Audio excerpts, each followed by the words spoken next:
विद्यार्थी मित्रांनो, आपण महाराष्ट्रातील फळे आणि त्यासाठी प्रसिद्ध ठिकाणे पाहणार आहोत. तर फळासाठी कोणते कोणते ठिकाण प्रसिद्ध आहे त्याच्याविषयी माहिती घेऊ. केळी कुठली प्रसिद्ध आहे? तर रावेर, यावल, वसई इथली केळी प्रसिद्ध आहे. जळगाव तर केळीसाठी प्रसिद्धच आहे, सर्वांना माहीत असणं गरजेचं आहे. त्याच्यानंतर द्राक्षे कुठले प्रसिद्ध आहेत? नाशिक आणि सांगली इथं मोठ्या प्रमाणात द्राक्षाचं उत्पादन होते आणि नाशिकचे द्राक्ष प्रसिद्ध आहेत. त्याच्यानंतर स्ट्रॉबेरी महाबळेश्वर इथली प्रसिद्ध आहे. मोसंबी श्रीरामपूरची प्रसिद्ध आहे.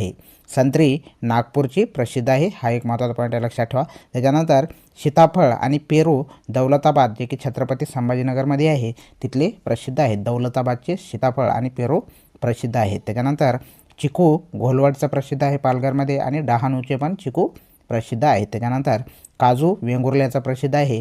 अंजीर राजेवाडीचं प्रसिद्ध आहे, पुणे जिल्ह्यामध्ये आहे. त्याच्यानंतर डाळिंब सांगोला इथले प्रसिद्ध आहे, सोलापूरचं. बोर मेहरूणचे प्रसिद्ध आहेत. कलिंगड अलिबागचं प्रसिद्ध आहे. लिची रायगडचं प्रसिद्ध आहे. आंबा देवगडचा प्रसिद्ध